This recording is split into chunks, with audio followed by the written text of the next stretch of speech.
那再来就是北边打输了之后呢，各位注意到长江以南国民政府军队没有打过一场向量大战，对不对？局长就丢掉了，为什么呢？很关键点，平津要塞丢掉了，对不起，很重要一点，江阴要塞丢掉了。江阴要塞丢掉是用吴浩文叛变。吴浩文这个人呢很奇怪，当年是冯玉祥的旧部，投降过日本，后来又跑回来，然后又参加了国民政府军队，然后又得到重用，就守江阴要塞。中共其实很早就做他工作，那么他也在动摇，因为中共对大家知道，中共对人的历史呢，对个人历史研究很仔细的。我有听过说，他们每一个台湾重要的人，他都有一个党特别档案。我在北京碰过研究我的人，专门研究你，研究我的人，因为那时候我们在北京吵架，在国台办吧开会吵架，吵到最后有人讲说，明君正你不要太嚣张了，你不要以为我们不知道你干过什么，你什么时候干什么，什么时候干什么呢？如数家珍。我说佩服，你们共产党就会搞这事儿。我说你们把这精神拿去搞经济，中国经济不知道会多好。后来搞了经济了，所以他要搞懂人才可以搞懂渗透。对，他就真的是研究了每一个人。后来陆陆续续了，反正我有朋友从大陆回来说，哎，有人又从哪里跑来问你的事情啊，所以我陆陆续续都知道这些东西，所以这也没什么了。那么也就是说呢，我们还把刚刚吴浩文故事讲完。吴浩文叛变之后呢，倒戈一击，然后打我们，最后呢，冲进南京总统府，扯下中华民国国旗，升上中共5星红旗的是吴浩文部队，极大的讽刺。所以我们都是自己内自己乱。对，那我们自己为什么会乱呢？因为被对方渗透。今天中共用同样手法对付我们，对，大家现在已经看到了。我现在不是说这个国民党这个全部是听中共的话，但至少你被中共洗脑，你很多动作跟中共呢是平行行动的。就算你不是听命于他，你这是平行于他，或者说客观上为中共利益服务了。这句话我们至少可以讲的，是，对不对？而且你刚刚谈到3大战役里面，其实最重要那个淮海战役。对，淮海战役当时邱清泉就讲了一句话，说：“你这样的做法是把我们逼到死地。”那呢，当时呢，整个作战司是郭汝瑰。郭汝瑰呢，根本就是等于说蒋介石非常信任，搞了半天他是中国最重要的一个间谍。那中国最重要的间谍负责是三处的，负责这个所谓的作战部队的，负责作战呢。你弄了一个计划里面，毛泽东手上桌上都有一个你的淮海战役的这个部署图。那你怎么打？他等于说他用间谍，然后呢破坏你的心防，让你充满投降主义，然后不想战争。然后这样的一个气氛就是他惯用的手法，而这个惯用的手法，你到现在看起来好像在台湾周边到处都是这个样子。是啊，所以今天你都看到了，对不对？氛围也开始改变了。对。然后很多人在这个就公然宣传了，就像以前在大陆上一样，这些很多将军出来讲说，哎呀，我们还是不要打内战吧，现在什么等等啊，共产党愿意和平啊，都讲这些话。可是人家在战场上寸土不让啊。对。那你现在在这边自己在自乱阵脚，你在干什么？所以我觉得最大问题就是，所以中共常讲说堡垒是从内部攻破的嘛，这句话最早是列宁讲的，他用这个手法对付这个白党的时候，现在共产党用的手法对付我们，所以我才讲说100年来国民党为什么没有学到这些东西？你看我随口就讲出来的事情，今天国民党人你出来，不管你是讲文宣也好，或讲统战，你讲什么东西。你都比不过中共，你说任何事情，中共都有一套说法，讲的比你更精彩，那你怎么办？对，你怎么对付中共嘛？而且你看，就是说，现在在台湾，特别是退将，你说一般人不懂军事也就算，然后台湾这个退将一个一个跳出来，而台湾这些退将跳出来了以后，你如果仔细去看他们的讲话，其实跟民国34年到38年，那中国国民党的那个军队那些人讲的话都一样，是自己人不是打自己人，然后要和平，不要战争。不讲的东西都是一样，而且你居然可以高度相信中共，全世界最相信中国共产党的，大概就只有国民党现在内部的人嘛。对，这才是可怕的地方。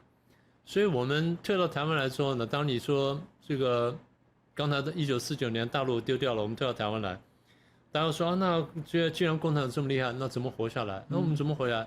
简单说，老蒋退到台湾之后痛定思痛，还是要清打。当然第一件事是古宁头大捷了，反正阴错阳差我们打了一场胜仗，好，大家有点信心了。那回来要清党，这次就不叫清党，叫改造。国民党改造，1950年呢开始改造，所以改造第一是抓匪谍，然后在这个总统府里面抓到无实。当时呢，因为美国是这样子了，美国的文官政府那一块呢，对于老蒋总统呢有很大意见，很不喜欢老蒋，但是美军呢喜欢我们，然后美军里面的三军的态度不太一样，最喜欢中华民国的是海军，其次是空军，再来是陆军，所以海军呢，美国海军呢对中华民国帮了很大的忙。然后当时呢，我们退到台湾之后呢，美国海军呢跟着情报单位呢也都跟过来了，然后说你们里面有匪谍，然后我们帮你们抓。那怎么抓呢？他们匪谍要通讯呢，对，所以抓通讯。怎么抓呢？我用三角定位法，我用什么车呢？三角定位法，这个比如这是一个点，这地方有怀疑，我一辆车从那边开过去，然后说扫，一辆车从那边开，然后这边扫，一辆车从那边开，扫，哎，慢慢就这个扫的范围越少越好，哎，就在这里了。最后呢，就抓了几个电台，就抓了一个总统府里面，总统府里面发报在总统府里面，发报在总统府里面发报，就报告老蒋，然后说抓，就是抓到了，对，作战部的，这个国防部的次长吧，抓了。因为你知道总统府有个鬼故事，对，因为他以前国防部是在4楼，对，就是以前总统府里面是除了总统办公以外，它的4楼是国防部。那国防部以前是有宪兵在这个盯的，那这就是有一天他就是那个间谍在里面偷东西，在里面拍东西，就宪兵经过，这是真实的故事哦。宪兵经过，然后呢他出来被宪兵发现，就那个人很厉害，他就把宪兵给宰了。他把宪兵宰了以后呢，就装成那个宪兵畏罪自杀。所以你现在跑总统府或者在总统府都知道。你那4楼到了半夜的时候，就会有那个宪兵走路的声音，那个就是跟中国的间谍、跟中共的间谍是有关系的。对啊，那然后这第一次了，后来抓完之后他就没事了，后来再定，又抓了第2个，他又到总统府里面又去报告，老蒋总统说那是我的。对，所以这个总而言之了，中共对台湾渗透很厉害。那后来这个抓完匪谍之后，然后再来。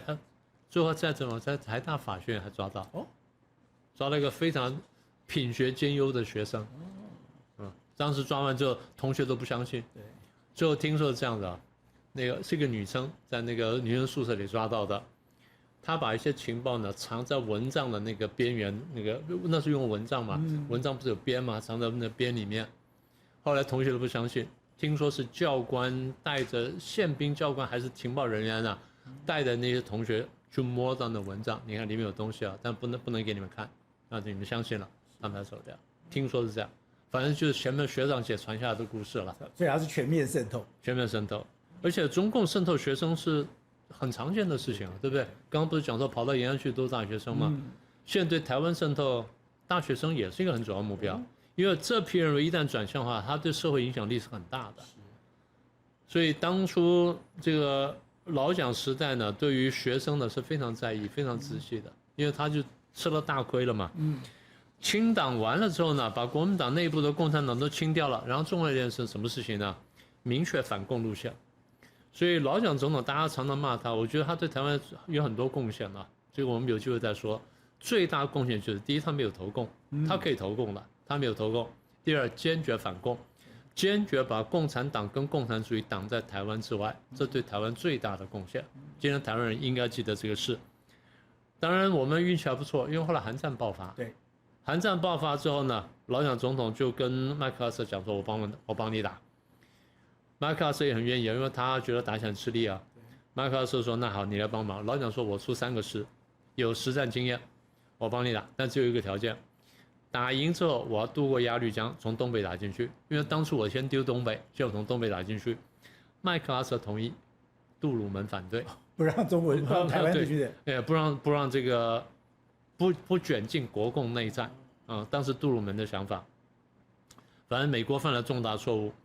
那最后韩战打得越来越激烈，然后麦克阿瑟被解职，然后最后美国在韩战呢勉强打成平手，所以美国后来对中共很忌惮的，韩战真的是个很重要因素。当然，韩战中共死伤很重，但是美国也见识到说，哦，原来共产党这样打仗，你们这么不怕死人。人海战术那时候第一次见识。我这么其实他在长春就用过，他在长春就用过。而我们这么怕死人，你这么不怕死人，我还真的有点怕。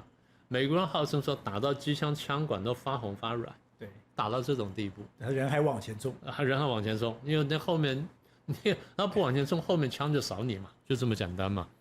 所以后来宋美龄呢来回去游说美国，美国想通了，决定了重新把中华民国捡起来当做盟友，所以签了中美协防协定，现在我们叫台美协防协定，为期25年。那么也就是说，从美国跟台湾关系正式改善、正式这个巩固之后呢，台湾才安全。所以今天还有人说啊，都是美国人害我们的。你回头读读历史，真的不是这样子。老蒋那时候很明确的看懂了国际局势，虽然美国人不喜欢我，但美国人反共，然后我反共，所以你必须跟我合作。老蒋看懂了。所以当时国际氛围很清楚，不是2元了吗？对，共产主义开始大肆全球扩张，然后反共的阵营开始巩固，双方开始对抗。所以第一张骨牌呢，当时以为是韩国，第二张骨牌又是台湾，然后第三张骨牌是越南，3张骨牌，所以3张都要收好。那最后是当然到了70年的时候，美国没有收好越南，所以当时很担心说韩国丢掉，台湾丢掉，所以再巩固一下。但是美国呢连续犯错。但是两蒋呢，在台湾，我觉得后来想清楚了，而我必须建设台湾，反攻大陆也好，不反攻大陆也好，我台湾还是得建设起来，因为否则我根本活不下来。所以老蒋中了想清楚了，台湾呢先进行土地改革啊，375减租，然后发展农业什么的呢，农业巩固之后呢，就开始搞这个出口替代，然后搞这个出口经济，搞加工出口区。我就记得，因为我住的地方像眷村了哈，那些妈妈们都聚在一起，他们把这个中饭做完了，老公去上班了，然后下午在这没有做晚饭以前，中间干什么呢？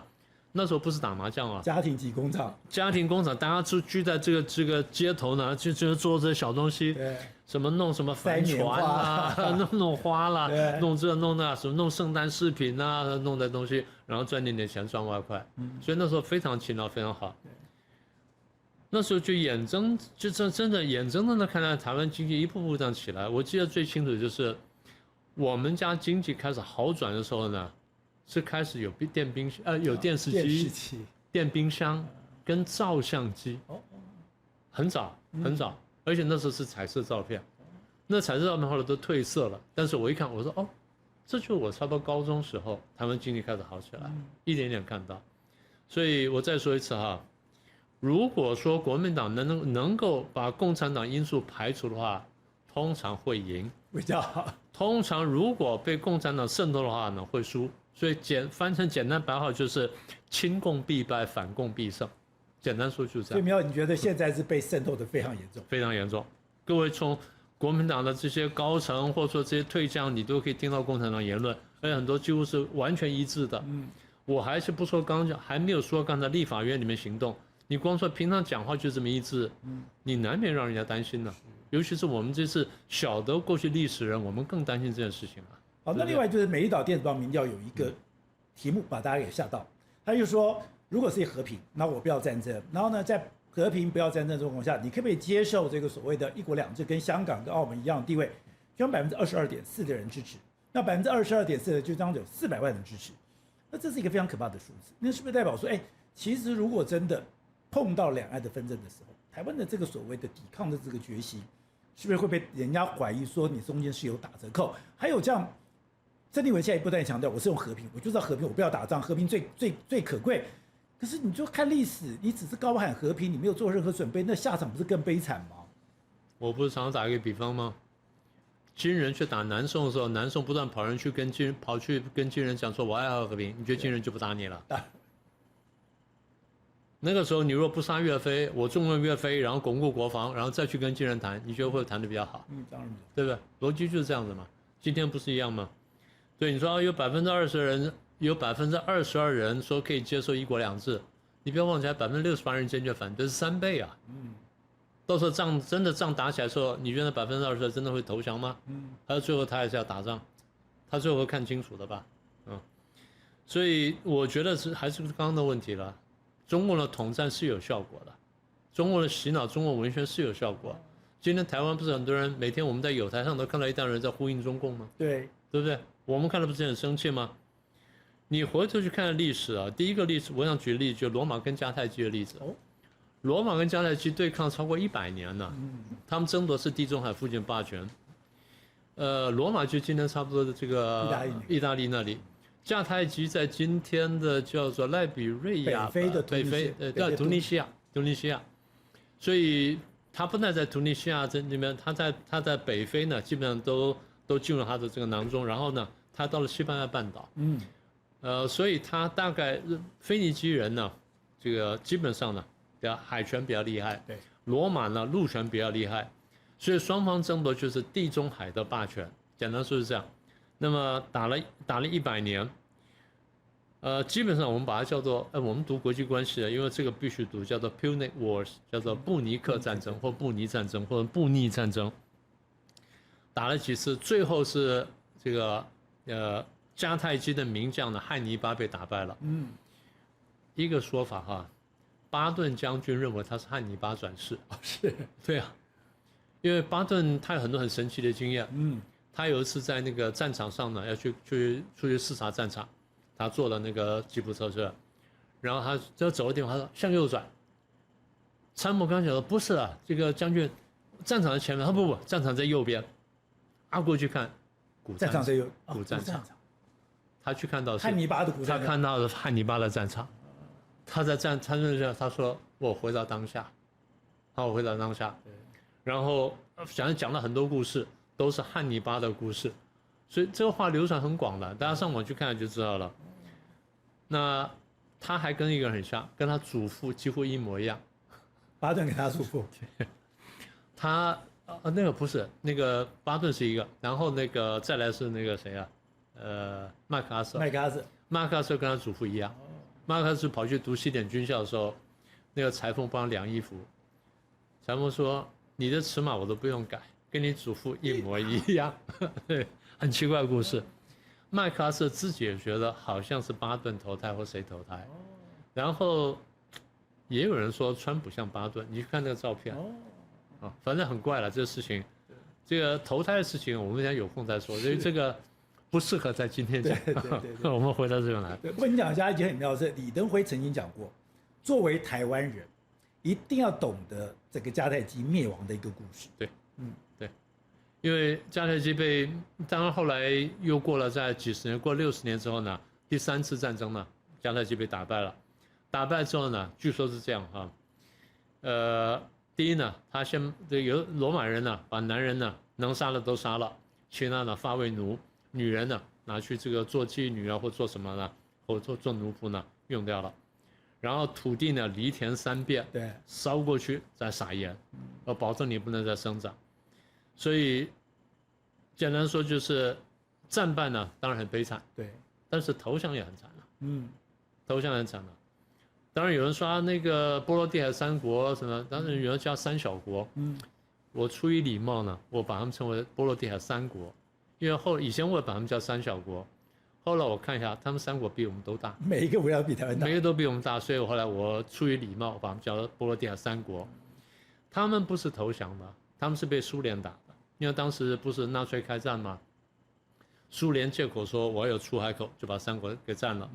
占完之后呢，3国拼命抵抗，但挡不住，因为3国有多大呢？2个国家大6万多平方公里，最小的4万多平方公里，3个国家加起来呢16万平方公里，对，相当于差不多湖南或湖北，就相当于一个省，就差不多这么大。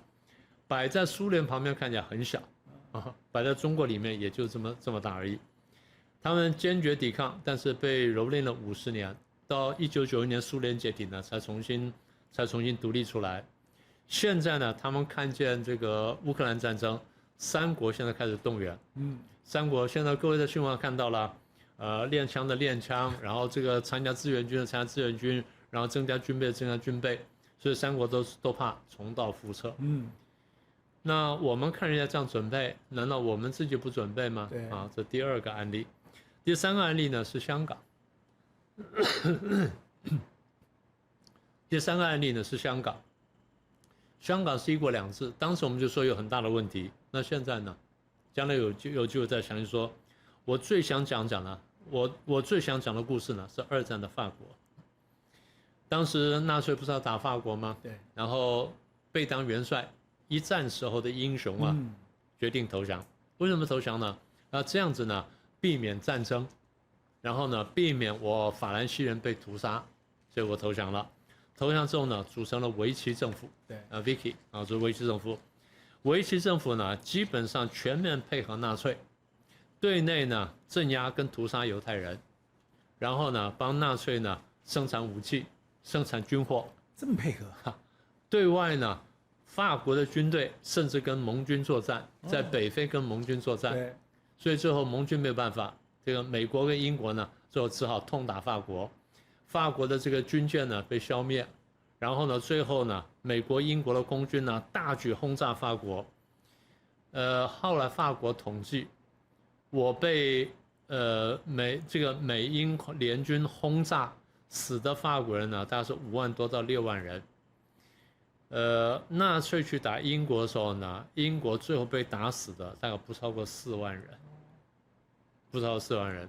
然后美国要跟英国盟军登陆诺曼底的时候，拼命轰炸诺曼底附近，诺曼底附近很多城市跟小镇呢炸成废墟。所以结论就是，你投降之后呢，不见得会得到和平。那现在有趣的是，如果我们投降的话，我们现在接受的话，大家觉得说和平了，和平了吗？对不起，中共不会打台湾，但中共一定会大整肃台湾。中共怎么整肃台湾？将来有机会我们可以有个专题来讲，也就是如果中共来到台湾之后，对台湾会干什么？这我们可以有一个题目可以好好讲一下，讲1个小时绝对没问题。第一个，第二，中共不打台湾了，但美国要打台湾，美国必须打台湾。台湾生产全世界顶尖的晶片，全部被中共所用，上中下游完整，1000家公司工厂，对不对？我们还有各种配合的什么等等。所以这个时候，我们的晶片什么全部被中国拿去用，美国断炊了。美国不但断炊，中共的这个还非常进步啊，加上这么大的产能，它主宰全世界。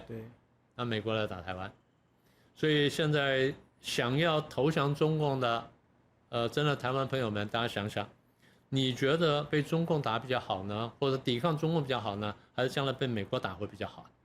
你得好好考虑一下。所以苗老师，你讲说匹夫无罪，怀璧其罪，台湾现在这样子，对，我现在只要我的现在的现状做任何改变，我做任何改变，不是美国会打我，就是中国会打我，就是中美之间他都不会容许台湾的现状做任何的改变。应该这样说，我们现在如果亲美的话，我们可能可以得到和平，但我们现在亲共的话，一定被美国打。是，你要不要赌一个？我们就讲到这么白了。现在因为现在照大家逻辑推演下去，就走成这样子嘛。好，再回来刚刚讲说民调22点多，我记得前面做过民调，对，很早以前差不多是10%左右，就10%人愿意接受1国2制，现在看要高起来了。前2年有几个类似民调，一个是28点几，一个是24点几，对，现在是到22.几，觉得是下降？我觉得是下降，而且更何况就是有些问题呢，你看他怎么问是有误导性的。还有一点就是啊，这个因为我过去也做民调，我们对民调有一个理解哈，老百姓对这问题反应呢，跟这2个礼拜发生的事情很有关系。2个礼拜之前的事情他不太记得，他比较是根据现在情况他去做反应。而且很多老百姓他不一定了解真的后面就你如果投降中共之后，中共对你干什么，他不一定很了解。所以将来我说有机会呢，我们好好谈一谈。不过我的结论还是这样了，我们读政治学的，我们基本上相信人性。人性是不能容忍暴政的。如果大陆老百姓现在一天到晚反抗的话，我们干嘛去参加这个大陆老百姓？我们不是应该帮助他，就是摆脱暴政。坦白讲啊，大家常常想说我们要下架台独党纲就没事了，不是，下架共产主义全世界都好啊，这不是更好的不是一个更好的方向吗？对不对？不过苗老师最后就是你刚刚谈都把我吓到，是说我本来不会那么担心，可是下礼拜川习会要见面，川习会见面这次最怪的是它有3个主题：台湾、经贸跟伊朗。那台湾从来没有是谈判桌的话题，就台湾一直都是一个私底下，它是中美之间最敏感的话题没有错，是中美之间最敏感那根针也没有错。可是它从来没有这么明显的，而且在还没谈判之前就已经确定这3个议题。那台湾的议题被拿来公开这样谈，那不对台湾来讲很值得注意，或是很危险的一件事。当然是啊，当然是啊。那顺便有空我们可以谈谈这题目。就是我们在下礼拜就是川习会的时候，那明老师我们也特别拜托他。在我们的节目里面好好谈，就是川习会如果真的把台湾放在台面上，那个对台湾来讲到底是一个我们怎么看待，我们要多么样的小心。还有就刚刚讲到的，你从不管是迦太基的历史，你从这个波罗的海的故事，或者你从法国的故事就很清楚，就是说如果你和平没有实力做后盾，你如果没有实力做后盾，你只是一味的这个委曲求全，你只是的一味的去讨好对方，你只是想要投降，你最后的命运都会极度的悲惨。其实很多人比较的是，你看芬兰跟波罗的海3个国家，2个国家勇敢抵抗跟不勇敢抵抗，最后生存下来的尊严跟实力，那是天差地远。非常谢谢明老师。哪里？谢谢主持人，也谢谢各位观众。非常谢谢您的留言，而您的留言我们都会来仔细的阅读。我们非常谢谢施娜77，你说谢谢我们的制作团队的精良内容，他小心意，我们也感受到你的心意，我们也会努力的来制作您喜欢的一个内容。那我们也非常的感谢这个是 Bo Dream Came True Bo。然后呢，你说谢谢我的用心访问，你谢谢洪医师认真教学有关肾的健康这个知识。现在对于这种健康医疗是我们在网络的部分非常认真要耕耘的一块。我们当然希望台湾未来是一个强壮的国家，台湾未来也是一个伟大而这个健康的国家。另外，我们也感谢了这个 QB Jackie。那你说我们导正了台湾往正向的道路的无形力量，这就是我们努力的方向。因为我们相信说，走对方向，走正确的路，比什么都还重要。那我们也非常谢谢这个 Albert 王，他说你深有同感，从大中小去观看事情，希望能够找到不同的产业来说说他们的成长趋势。我们知道现在台湾的整个产业趋势是呈现一个大爆发的状况，现在连韩国都非常的紧张，所以未来我们也会多报道这种产业趋势。我们希望大家共同来成长。另外就是非常谢谢林立清 D2S， 他说你现在看到了伊隆马斯克的打不败神话，现在台积电的50公里的强大供应链，我们现在也会针对这些国际趋势，而且在整个国际变化的当中，台湾我们到底扮演什么样的一个角色？然后，那我们也看到了，另外就是这个 Lovely 这个您提到的，就是说。感谢我们精辟的见解，把台湾的情势诠释得非常的清楚，这就是我们现在要努力的方向。因为台湾一直在往前走，台湾的往前走，我们要相信台湾。另外就是这个所谓的7-5里面，你特别就是感谢，我们也感受到您的这个对我们的肯定。我们真的非常谢谢。另外就是这个蓝静，您说谢谢我们制作优质的节目，他是一个退休人士，支持台湾。我们也希望整个台湾一起来进步。另外就是这个 Boy K， 然后呢，你说谢谢我们提供这个内容，然后您说您是政大传院的学生，那我们也非常谢谢你喜欢我们的节目，我们也会非常努力的来感谢您对我们的一个喜爱。另外就是 Kenny KH4TC， 那你说很久没有看到宋老师了，那就宋国成宋老师。那你当然我们在两岸国际之间，我们也会多做这样的一个报道，甚至就是一个 Helen Pan。然后呢，你说谢谢明老师，明老师是我们非常重要的访问的来宾，未来他也会定期来上我们的节目。非常感谢你们这个喜欢我们也会非常认真，我们非常感谢，因为这么多人喜欢我，对我们来讲那是一种责任，那也是一种我们需要的这种所谓的使命，我们会好好的把这些工作做好，谢谢。